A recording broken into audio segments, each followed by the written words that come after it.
Mesdames, Messieurs, bonjour et bienvenue. Vous êtes sur Ziana TV, la chaîne de la diaspora. Dans la rigueur et la vérité, vous suivez Décryptage doublé de coups de griffe. Nous sommes dimanche 5 février 2017 et je suis en compagnie de Bédel Baouna. Bédel Baouna, bonjour. Bonjour Simakoso. Bédel Baouna, je m'aimerais déjà vous demander de pouvoir souhaiter un bon anniversaire à quelqu'un, c'est Denis Sassou Nguesso, puisque nous sommes le 5 février et jadis nous appelâmes Denis Sassou Nguesso l'homme du 5 février. 5 février 79, 5 février 2017, Bédel Baouna, je pense que vous serez aussi gentil pour, même si nous avons un nouveau Sassou, mais enfin celui-là est resté dans les mémoires. Un anniversaire, comment dirais-je, malheureux, justement, parce que ce sont ces dates-là qui ont conduit le Congo dans le chaos que nous connaissons actuellement. Mais en revanche, je souhaiterais un autre anniversaire, un peu plus tard dans l'émission, à son fils. Voilà, vous lui souhaiterez bon anniversaire, mais aujourd'hui, Bédel Baouna, les Congolais de l'autre côté du fleuve Congo pleurent, ils pleurent un homme, c'est Étienne Tshisekedi Wamulumba. Le vieux, comme on l'appelait, le monument, le mythe, le sphinx nous a quittés il y a quelques jours à Bruxelles. Bédel Baouna, déjà, dites-nous ce que vous connaissez de cet homme. Voilà, le docteur Étienne Tshisekedi, le premier diplômé de toute l'histoire de la RDC, le premier docteur en droit, sinon le premier grand diplômé de toute l'histoire de la RDC, ministre dans les années 60. 65, nous n'étions pas nés, sans doute, vous et moi. Il était ministre de la Justice, il a soutenu Mobutu, jusqu'à aller même soutenir cette fameuse pendaison de quatre opposants à Kinshasa. Mais à un moment, il a constaté que le régime de Mobutu basculait de plus en plus vers le sang. Une dérive sanguinaire, pour lui, qui était inacceptable. Et il a rompu en 1980. Il a créé son propre parti et il a combattu Mobutu et les Kabila. Hélas, il n'a pas vu la terre promise du rétablissement de la démocratie. Oui, il n'a pas vu la terre promise, Bédel Baouna. On le voit aujourd'hui, c'est que cette terre, et notamment sa dépouille, est disputée en fait par son parti du PADS et le gouvernement Kabila. Oui, le gouvernement d'ores et déjà, il veut en profiter pour redorer son blason, tout en soulignant que c'est un gouvernement de fait. Il n'est pas transfuge, hein, il n'est pas Sami Badibanga. Et de l'autre côté aussi, l'UDPS, le parti, a mis en place aussi une commission pour l'organisation des obsèques du Sphinx de Limité. Mais qui va remporter ce match, ce bras de fer, si j'ose dire? L'UDPS a dit, pour qu'il y ait des obsèques d'Étienne Tshisekedi à Kinshasa, le corps, la dépouille mortelle doit être accueilli par le premier ministre issu du parti d'Étienne Tshisekedi selon les termes de l'accord conclu le 31 décembre 2016 à minuit. Oui. Et le gouvernement, que dit-il? Ou bien plutôt, que dit M. Kabila? Qu'on doit lui proposer une liste de 5 candidats et c'est à lui de choisir. Torpillons du coup aussi l'esprit de l'accord conclu le 31 décembre. Donc, la RDC, certainement, va replonger dans une zone d'incertitude, cher ami. Alors, donc, cela prouve, Bédel Baouna, que cette mort a des vrais enjeux sur l'avenir de la RDC, en fait, le départ d'Étienne Tshisekedi. Exactement. Et d'ailleurs, commençons d'ailleurs sur le parti. Car au moment où Étienne Tshisekedi est parti, a rejoint les Limbes, la question se pose de savoir si le parti qu'il a créé subsistera à la fatalité de l'émiettement, de la dislocation que connaissent souvent les formations politiques à l'issue de la disparition du leader. Nous avons bien connu au Congo-Brazzaville chez nous, le MCDDI qui n'existe plus après la mort de son fondateur Bernard Kolela. L'UPADES qui n'existe plus après la mort, enfin l'écartement presque ou bien l'écart que Pascal Lissouba soit mis à l'écart de la vie politique, que le PCT après que Ambroise Noumazala et Onge Diawara sont partis, que le PCT n'existe plus. Donc est-ce que l'UDPS échappera-t-elle à cette fatalité-là? Je n'en sais rien. Maintenant sur le dialogue. Il est évident que M. Étienne Tshisekedi, cet homme inflexible, qui n'est plus, pourrait sauver en quelque sorte, pourrait être une planche de salut pour M. Kabila, d'autant qu'il a déjà commencé à traîner les pieds. Était-il au courant qu'il ne restait que quelques jours à M.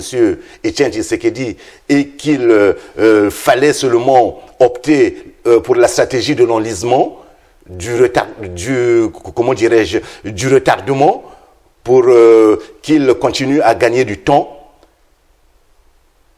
Je n'en sais rien, mais quoi qu'il en soit, les stratèges de la majorité présidentielle, ceux qui entourent M. Kabila, envisagent d'ores et déjà la possibilité d'un référendum. Que si la situation reste bloquée, que si l'opposition n'accepte pas le Premier ministre nommé par Kabila, oui, alors il pourra convoquer un référendum et il appartiendra au peuple de Tanger. Tout en sachant que le référendum qu'il pourrait organiser sera tronqué, biaisé d'avance, alors là, il pourrait retrouver une légitimité qui lui permettrait de remplir. Bédel Baouna, vous avez toujours loué ici les qualités d'inflexibilité de M. Etienne Tshisekedi. Aujourd'hui, son fils serait-il dans la même veine, puisqu'il faudrait un héritier, non seulement pour faire face au gouvernement, mais aussi pour conduire, en fait, l'UDPS, qui est un parti bouillon, l'équivalent du MCDDI au Congo. Hein. Vous savez, si vous vous souvenez les quelques décryptages que nous avons faits précédemment, que nous avons réalisés ensemble, j'ai toujours, comment dirais-je, dit ici qu'il n'est pas interdit à un fils de succéder à son père. Oui. Encore faut-il que cela soit dans la transparence, encore faut-il que cela découle. Le fils aura-t-il les qualités du père? Parce que mais si le fils a des qualités requises, les prérequis, ou bien les compétences nécessaires pour succéder à son père, je ne vois pas pourquoi on lui empêcherait. Ce qui n'est pas le cas pour le Congo-Brazzaville. Nous y reviendrons. Mais pour Félix Tshisekedi, je crois qu'il a montré, durant les négociations du mois de décembre, qu'il était apte à prendre la succession de son frère. Et c'est lui qui était pressenti pour occuper le poste de Premier ministre. Oui. Il l'a montré et je ne vois pas pourquoi il y aurait matière à débat. Voilà. Il l'a démontré et d'ailleurs il fait l'unanimité au sein du parti.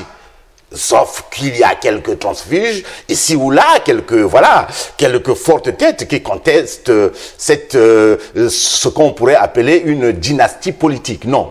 Mais si le fils a démontré qu'il en est capable, voilà, il peut lui succéder. Édouard Dos Santos qui s'en va en août, il a confié, bien que ce ne soit pas son fils biologique, à M. Lourenco qui va le succéder en août. Oui. Il l'appelle aussi son fils. Voilà. On part, Bédel Baouna, de Kin pour revenir au Congo-Brazzaville. Tout à l'heure, hors plateau, vous me disiez que vous m'inviterez en fait au bal de voleurs au Congo. Commençons d'abord par les bords de l'Alima, puisque c'est là que la semaine dernière, en fait, un autre fils, Denis Christel Sassou Nguesso, président de la Fondation Perspective d'Avenir, a posé la première pierre de l'université privée Marrakech du Congo. Alors, Bédel Baouna, Oyo, et je pense même la partie septentrionale du pays, va avoir la première grande école privée universitaire. Je pense que là, on est quand même en train d'avancer dans ce monde de l'éducation congolaise qui a souvent des problèmes, en fait, pour donner au Congo des hommes capables de mener ce pays. Cher ami, l'on ne peut que louer cette initiative de faire construire une université dans la partie septentrionale du Congo. Bien. Mais alors, pour quels étudiants et pour quels professeurs? Enfin, pour des étudiants congolais. C'est une université privée, oui, qui va nécessiter 40 millions d'euros. Et l'on ne nous dit pas la répartition des charges entre les deux partenaires. Parce qu'il s'agit d'un partenariat entre l'université privée de Marrakech et la Fondation Perspective d'Avenir. Mais qui donne quoi? Quel est, dans ces 40 millions, que va coûter la construction de cette université, la part de la Fondation Perspective d'Avenir? Et d'où cette fondation sortira-t-elle l'argent qui va financer cette université? Ça, c'est la première question. Cette université privée de Marrakech et M. Kiki, c'est une histoire qui date d'un an. Nous sommes le 5 février. Oui. Et, un an jour pour jour, le 5 février 2016, c'est le jour où M. Denis Christel Sassou Nguesso se faisait docteur honoris causa de l'université privée de Marrakech. Ils se connaissent très bien. Mais les honneurs aussi s'achètent. Qu'y a-t-il eu? Ça pourrait être aussi en étant de mauvaise foi du blanchiment d'argent. On est en droit de se poser cette question. Que l'argent volé au Congo, caché quelque part, on le fait revenir, voilà, en cherchant, en trouvant un partenaire complaisant, voilà ceci. C'est possible. Mais vous avez usé de cet argument déjà alors... Je n'en suis pas là. Oui. J'ai bien dit que je pourrais être aussi de mauvaise foi, elle n'est pas interdite.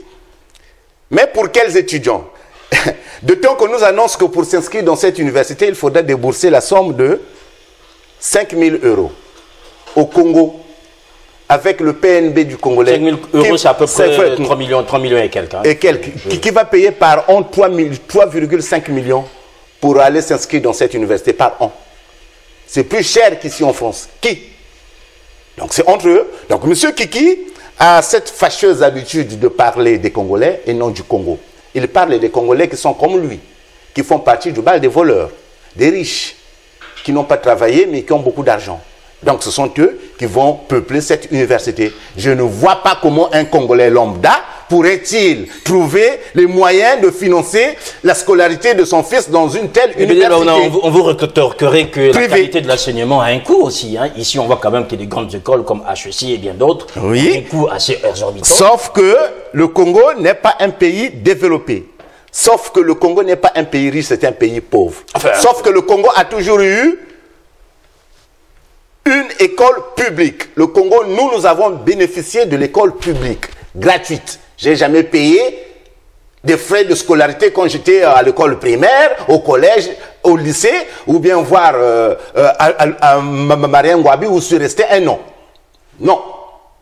Cher ami, l'université privée est appropriée, est adaptée à un pays riche. Mais le Congo est un pays pauvre. Les gens ne mangent pas, les gens ne mangent que de la graisse.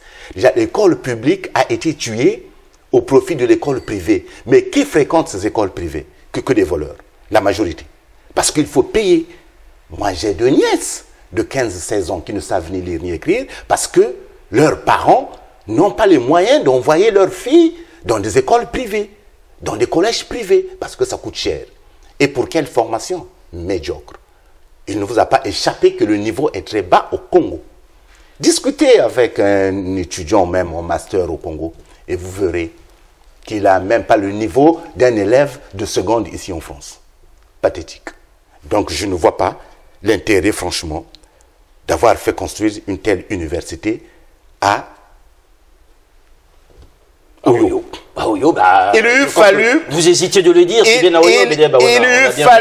eût fallu déployer tous ces moyens à Brazzaville. Parce que c'est une zone, parce que Brazzaville est une zone urbaine ou à Pointe-Noire. Est-ce que Oyo est une ville urbaine? L'on me rétorquera que oui, Oyo compte 5 000 habitants. Et c'est le Congo. Officiellement. C'est le Congo, je suis bien d'accord. Il faut une université au nord. Mais encore, faut-il que cette université-là, qui va nécessiter 40 millions d'euros, soit rentable dans les 10-15 ans à venir. Et ce qui n'est pas sûr à 100%. Je vous le dis. Donc, c'est encore pour faire du matalana, pour s'acheter les honneurs, pour trouver un moyen d'exister, un moyen de faire parler de soi. C'est tout ce que recèle cette expérimentation hasardeuse, cher ami. Voilà, une expérimentation hasardeuse, Bédel Baouna, mais il faut quand même dire aujourd'hui que la Fondation Perspective d'Avenir fait énormément de choses sur le Congo, hein, notamment au Congo. Il n'y a pas que l'éducation, il y a aussi la santé. Il y a aussi un partenariat avec l'université, avec la faculté de droit. Maintenant, c'est la de Brazzaville, de Marien Ngouabi. Dans la foulée, ils ont signé aussi un partenariat. Maintenant, c'est la Fondation Perspective d'Avenir qui va s'en occuper. Donc, M. Kiki, en quelque sorte, est le super ministre de l'éducation du Congo. C'est lui qui gère tout, c'est lui qui décide de tout, de l'éducation nationale au Congo. Et donc, il peut choisir qui il veut, qui peut être étudiant, qui peut avoir une licence, ou bien qui peut avoir une bourse. C'est à lui. Mais voilà. Comment expliquer pléthore de ministres en fait, qu'on a vu en fait, autour de M. Kiki, comme vous l'appelez là-bas à Oyo? Parce qu'il est le fils d'eux. Tous les ministres congolais, pour exister, doivent être dans la flatterie. M. Kiki n'est pas n'importe qui. Son père, il lui a confié les rênes de l'État. Mais M. Sassou s'occupe plus de l'international, et c'est M. Kiki ou sa sœur, Mme Claudia, qui décide du national. Donc les ministres sont obligés de suivre Kiki. C'est Kiki, le véritable patron. Vous savez, il n'est pas aisé de joindre M. Sassou au téléphone. Il faut passer par ses filles. Par sa fille Claudia ou bien par son fils Kiki. Pour, si vous voulez atteindre M. Sassou. Donc ceci explique cela. Vous avez tout compris. Que tous les ministres sont obligés de suivre le véritable patron, le vice-président, ou sinon le président lui-même du Congo, en l'occurrence M. Kiki. Kiki le pétrolier. Le pétrolier, voilà, le milliardaire. Oui. Alors il faut juste préciser, mesdames, messieurs, que nous avons contacté la Fondation Perspective d'Avenir sur sa page Facebook. Malheureusement, il y a un robot qui vous répond automatiquement. Ils étaient incapables de nous donner des réponses sur les questions que nous leur posons et nous voulions avoir quelqu'un de la Fondation pour nous donner quelques explications, notamment ce partenariat et ce dont évoquait Bédiel Baona sur la participation des partis au coût de financement de ces universités. Donc, messieurs, mesdames, Perspectives d'Avenir, si vous nous écoutez, essayez quand même de remettre votre page Facebook en situation de fonctionnement normal, que vous répondiez, et si vous pouvez nous répondre, ce serait toujours une bonne chose. Bédiel Baona, quittons les bords de l'aliment pour revenir en bord des scènes avec un autre acteur toujours congolais, c'est le président de l'Assemblée nationale du Congo. Monsieur Justin Koumba est désormais mis en examen en France pour blanchiment. La juge, Madame Patricia Simon, en fait, lui reproche d'avoir volé, il faut le dire ainsi, blanchi de l'argent des marchés de l'Assemblée nationale congolaise conclus là-bas et pour s'acheter des appartements. Ici à Paris, autour des Champs-Élysées, Bédiel Baona. Qu'est-ce qu'on peut dire aujourd'hui? Vous parlez des balles des voleurs, mais je pense qu'on n'en sort pas. On n'en sort jamais. Si vous vous souvenez, dans le dernier décryptage, j'évoquais un point commun avec le directeur des impôts, mon bégaiement. Oui. Mais j'ai aussi un point commun avec le président de l'Assemblée nationale. Vous savez, tous les deux, nous avons de grosses têtes. Si vous avez bien vu le visage de M. Justin Koumba, il a une grosse tête, comme moi. Et seulement, moi, ma grosse tête me sert à la littérature, à la musique, à la philo, à réfléchir sur le Congo, oui, voire même au dondisme aussi, que j'adore. Mais pour M. Koumba, sa grosse tête ne lui sert qu'à blanchir de l'argent, qu'à détourner les fonds, en plus de 10 ans.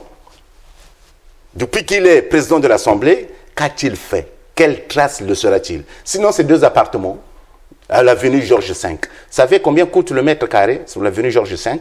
Comment fait-il? Et la rue François Ier, donc c'est à côté. Non, les 2 appartements sont dans une même zone, dans le 8e, à Paris.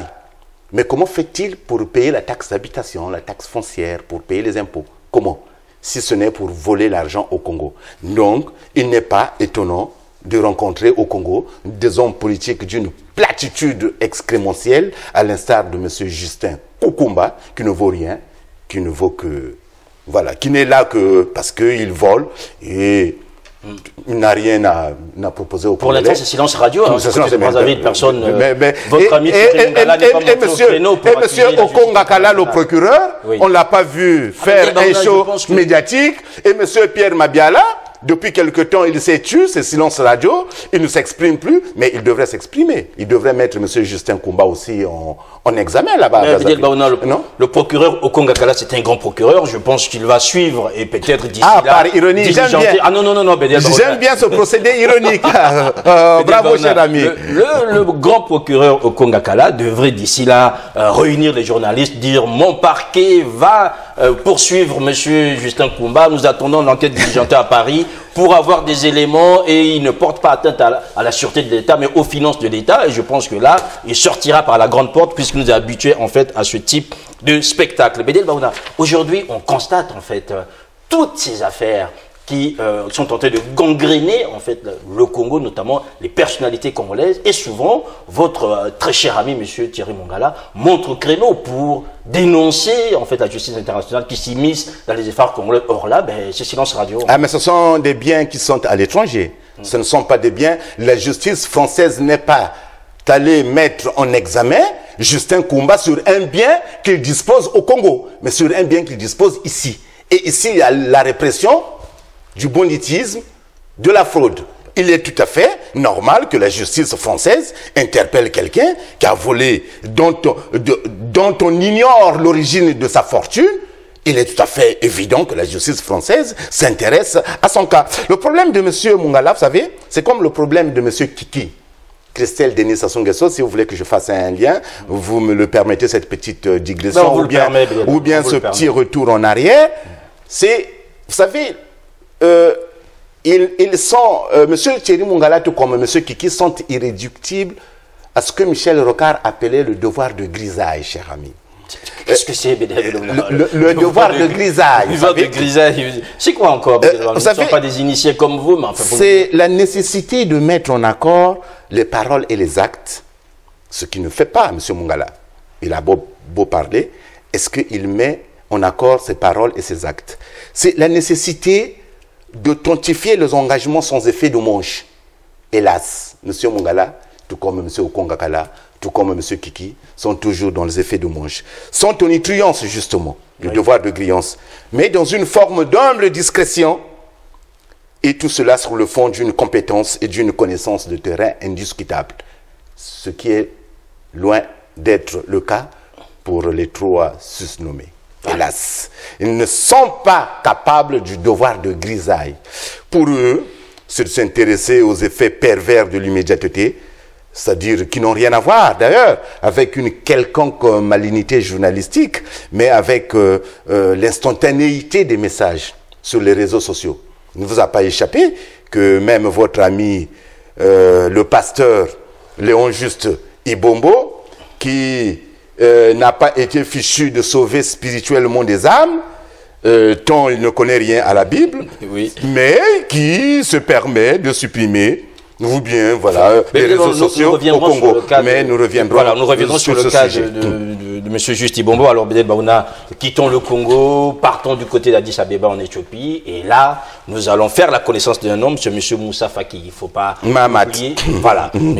Moussa Faki est désormais le président de la commission de l'Union africaine, en fait, Bédel Baouna, après un vote qui a tenu en haleine, en fait, toute l'Afrique. C'était quelque chose d'important. Déjà, qui est-il, Moussa Faki? Mais il est jusqu'à présent, il était le ministre des Affaires étrangères du Tchad. Il fait partie du cercle du débit. Et puis, bon, il a eu l'avantage, c'est qu'il connaissait bien les dossiers stratégiques dans les pays où il se rendait. On l'avait même affublé du titre de gendarme du Sahel. Et puis, il suffisait de l'écouter, ses mots étaient vraiment doux, bien construits, c'était un intellectuel même, je dirais, oui. Quand il emploie des phrases comme oui, mais moi je veux une Afrique où le bruit des armes doivent se taire pour laisser la place aux hymnes de la culture et le grondement des usines. Encore faut-il... On croirait un Malraux, oui, justement, ouais, justement. Mais... Je crois que c'est d'abord la victoire, si vous voulez, sur le plan géopolitique, c'est d'abord la victoire d'Idriss Déby pour montrer son leadership en Afrique centrale. Et cela peut-être a gêné M. Sassou. Alors, tout en sachant que M. Sassou, lui, avait un autre candidat. Deux candidats. Alors, finalement, cette élection d'un Tchadien, quels enjeux on dit pour le Congo? Parce qu'on est élu un Tchadien, puisque le Congo n'avait pas officiellement de candidat, sauf que DSN était aussi dans les couloirs et tirait les ficelles. Alors, vous nous dites souvent ici, Bédel Baouna, que chaque fois que Denis Sassou soutient quelqu'un, il perd. Mais qui a-t-il soutenu Bédel Baouna finalement? Ouais. M. Sassou, depuis longtemps, si vous vous souvenez. Vous le dites souvent ici. Il soutenait M. Abdoulaye Bathily, le Sénégalais, le professeur que je connais personnellement, que je connais très bien d'ailleurs, M. Abdoulaye Bathily. Il est allé à plusieurs reprises rencontrer Sassou à Brazzaville et reconnaître même sa forfaiture électorale. Il était le représentant spécial de Ban Ki-moon pour l'Afrique centrale. Et il est allé reconnaître la forfaiture, juste pour avoir l'assurance que M. Sassou pourrait mobiliser son énergie en sa faveur. Et là, au dernier moment, échec et mat. Laminé dès le début, par même une Kenyane anonyme, bien qu'elle soit ministre, Madame Amina Mohamed, puisque c'est le dernier tour à opposer Madame Amina et M. Moussa Faki. Abdoulaye Bathily qui était le grand favori laminé. Oui. C'est la preuve que quand M. Sassou vous soutient, cher ami, c'est que vous êtes fini, vous êtes mort. Donc vous avez tout perdu. Mais il y a aussi, on pourrait aussi l'analyser, la victoire, on pourrait aussi analyser la victoire de M. Moussa Faki par un élément, je crois, géostratégique.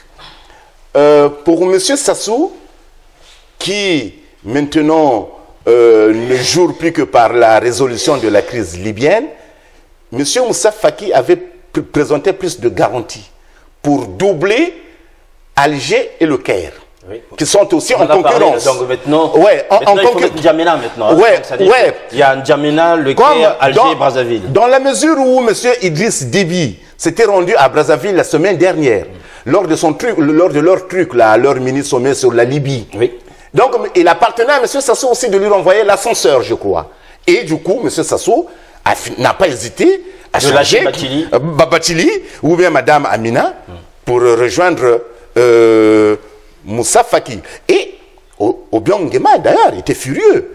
Même Macky Sall, puisque Macky Sall, si vous vous souvenez, en provenance d'Afrique du Sud, il a fait une escale à Brazzaville pour rencontrer M. Sassou, pour lui demander son soutien par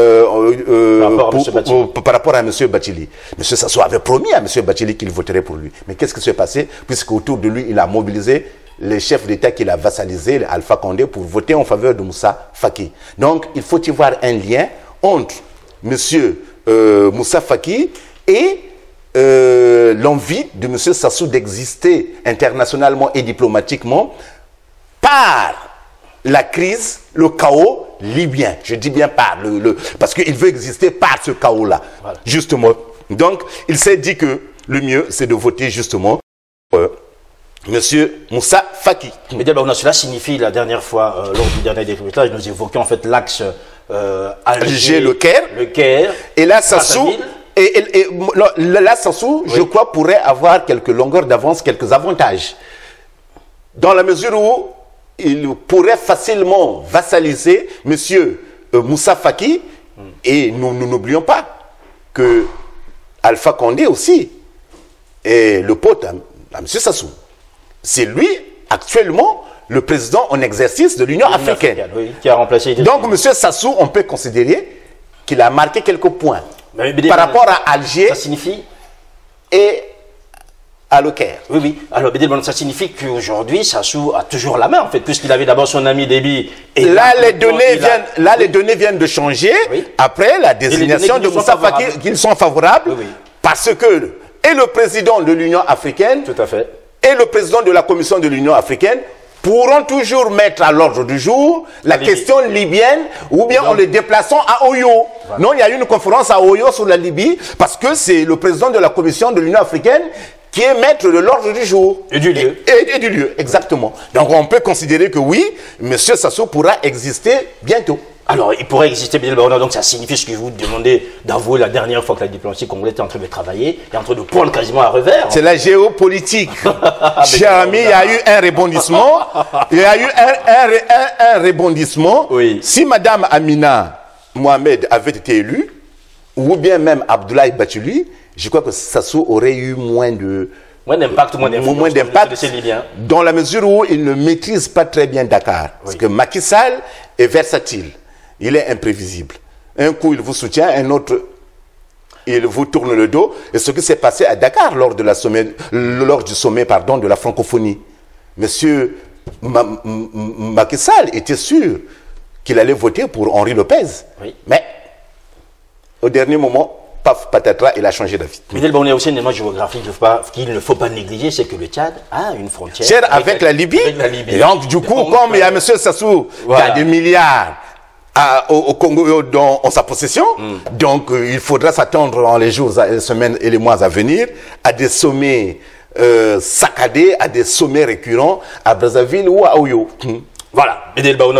Puisque vous parlez de Brazzaville et Oyo, retournons directement dans la capitale, Brazzaville, après Addis Abeba, pour, pas faire connaissance, mais enfin revenir sur les propos d'un homme, c'est monsieur Léon Juste Ibombo. Léon Juste Ibombo, pour ceux qui ne le connaissent pas, est le ministre congolais, en fait, chargé des postes et télécommunications, qui s'est fendu en fait d'une déclaration officielle, commençant par mes chers compatriotes, comme s'il était le chef de l'État, pour nous dire succinctement que désormais, si les Congolais ne font pas attention, ben, il va bloquer, sinon arrêter l'accès aux réseaux sociaux. Alors, il faut dire, Diabéli Baouna, vous avez déjà commencé à décrire l'Auguste Bombo, pasteur de son État, qui devrait normalement être dans la vérité. Or là, il use de menaces pour dire aux Congolais que vous devrez user à bon escient des réseaux sociaux, puisqu'il devait peut-être, un peu comme le livre rouge de Mao, nous faire demain un livre gris du papa Ibombo, comment user des réseaux sociaux, pardon, Bédel Baouna. On ne peut pas le savoir. Les réseaux sociaux ne sont pas des médias. Ce sont les réseaux sociaux. Chacun est libre d'exprimer ce qu'il veut. Ce n'est pas contrôlé. Un média, oui. Il faut distinguer le média du réseau social. Je crois que ce communiqué résulte de la fameuse vidéo de la semaine dernière dans laquelle on voit des militaires assassinés. Moi, je n'en parle pas parce que, un, il n'est pas authentifié, deux, il n'est pas daté, trois, on ne sait pas qu'est-ce qui s'est passé, les plans sont mal cadrés, la qualité n'est pas bonne. Donc on ne peut pas faire de ça comme un élément journalistique en quelque sorte. Donc je ne peux pas, moi je me contente que des faits avérés, de la factualisation. Donc si monsieur Léon Justi Bombo, qui est pasteur et qui a vécu dans la diaspora, oui, alors, je vous vois venir, puisque vous parlez de la diaspora. Oui, non, écoutez. Pour vous, en fait, souvent... Écoutez, ça n'engage que lui, oui, mais vous s'il est malmené par les réseaux sociaux. Oui. Et il ne vous a pas échappé, oui, pour revenir à ce sujet, que je me suis toujours méfié des gens qui viennent de la diaspora de France pour aller occuper des responsabilités politiques au Congo, sont très dangereux. Parce que l'on considère qu'ils n'ont pas souvent réussi leur vie ici, et arrivés là-bas, ils font dans la démesure, sont dans le cynisme. Dans la démonstration permanente. Dans l'exhibition sapologique et immonde en quelque sorte. Oui. Donc dans l'outrance, dans l'exagération. Et si M. Ibombo n'a pas échappé à la règle? Mais c'est un pasteur, sapélogue aussi lui. Donc il est violent. C'est tout à fait normal. Mais il ne connaît rien à la Bible. Ça c'est sûr. Parce que sinon il serait resté comme pasteur. C'est un noble métier, être pasteur. Je ne vois pas, oui, un noble métier, être pasteur. Lui, il n'a pas réussi comme pasteur. Il n'a sauvé aucune âme, comme je l'ai dit précédemment, aucune âme sur le plan spirituel. Donc c'est qu'il ne connaît rien à la Bible. Il est allé en politique par le biais d'Edgar Nguesso. Et en usant des réseaux sociaux. Et en usant des réseaux sociaux, justement, parce qu'il a mis en place une association, le MNR2, etc. Mais le gars, c'est un tocard. Est-ce que vous l'avez déjà entendu articuler une phrase puissante, pertinente sur le Congo, une analyse? Zéro mokaté, c'est niet. Donc, qu'ils prennent une telle disposition, cela ramènerait le Congo 1000 ans en arrière, mais de toute façon, le Congo est déjà 1000 ans en arrière. Donc qu'il le fasse, cela n'engage que lui.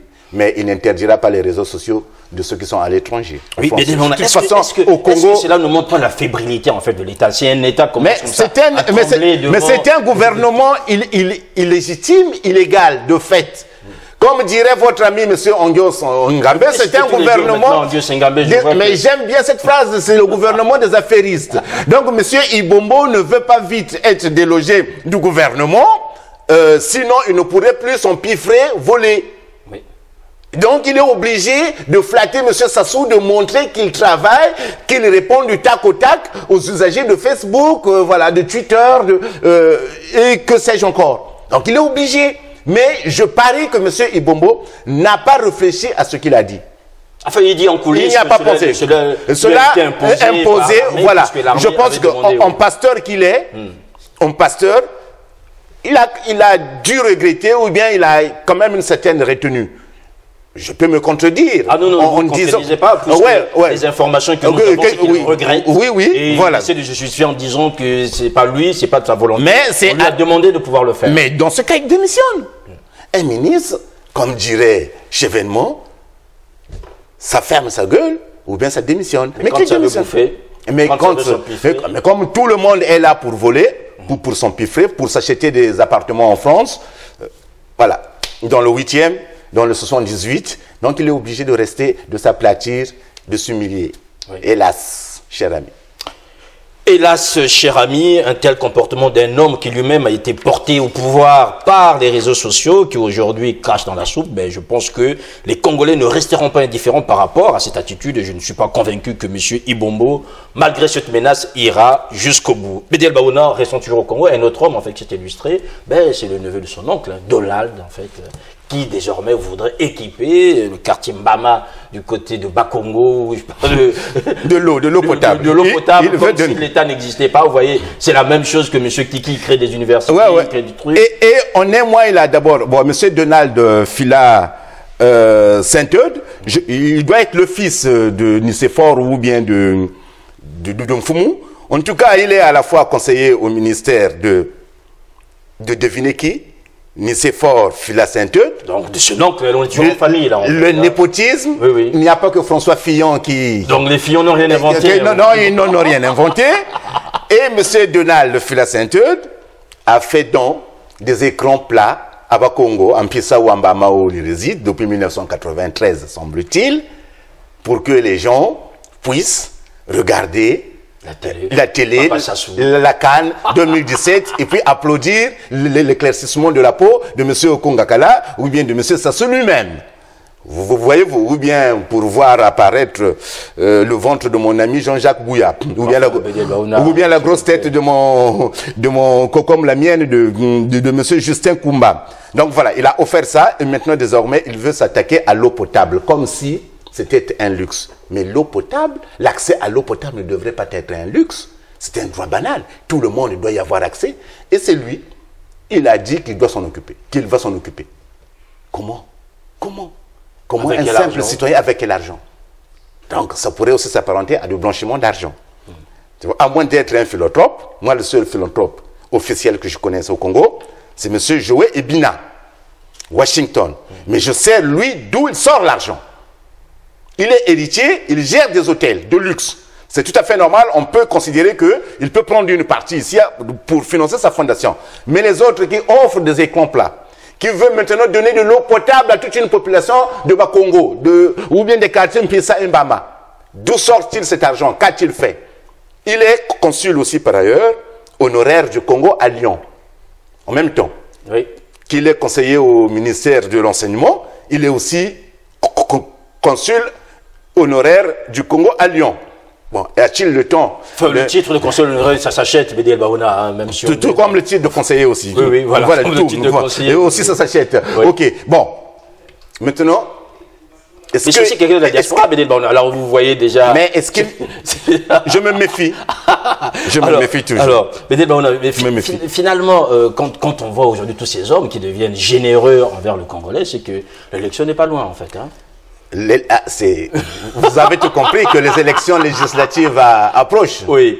Et que voilà, donc il faut, c'est la période des dons, des cadeaux. Donc c'est un safari en quelque sorte. Voilà, il faut dire que les Fila Saint-Eude savent aussi placer les enfants. Monsieur le ministre aujourd'hui a reçu sa fille, hein, qui est la directrice de l'école du numérique, qui dépend du ministère de son père. Vous avez tout là. Et le grand frère, lui, Mfumu Fila, il est conseiller en communication, ou bien c'est lui qui s'occupe de la communication de Clément Mwamba. Eh ben voilà, donc la boucle est faite, la famille est bien placée, sachant que monsieur Jean fut opposant à ce qui m'a gêné, c'est que ce sont les leçons de morale qu'ils n'ont cessé de donner au monde entier contre M. Sassou. Oui. Et désormais, où sont-ils? Que ce soit M. Mfumu Fila Saint-Eude, que ce soit M. Nicéphore. Oui, M. Sassou, oui, ceci, oui, cela. Il était opposant. Virulent. Oui. M. Mfumu Fila Saint-Eude. Oui, je sais. Il est journaliste qui n'a jamais écrit un seul article parce qu'il se le fait écrire à Kinshasa. Vous le voyez dans les dépêches de Je sais qui écrit. Vous voyez ces articles. Je sais qui écrit ces articles. Je sais qui écrit ces articles. Donc il a un nègre, c'est ça? Qu'il porte plainte contre M. Bédel Baouna pour diffamation. Qu'il vienne. Il n'osera pas. Dès qu'il entendra le nom de Bédel Baouna, M. Mfumu Fila Saint-Eude, il sait de quoi je parle. Il sait. Il ne s'agit pas d'un règlement de compte, non. Je n'ai rien contre. Mais il sait. Il n'osera pas porter. Je le dis et je le confirme. Si vous voyez un article signé Mfumu Fela Sentor, dites-vous qu'il a été écrit à Kinshasa. Voilà, j'ai dit. Voilà, Bédel Baouna, c'est sur cette affirmation qu'on va se quitter. Merci Bédel Baouna. De rien, cher ami. Voilà, mesdames, messieurs, vous avez suivi Décryptage. Merci à Noko Kumunga Koso. Merci à vous aussi, toujours aussi nombreux, à attendre ce moment. Portez-vous bien et à la semaine prochaine. Au revoir.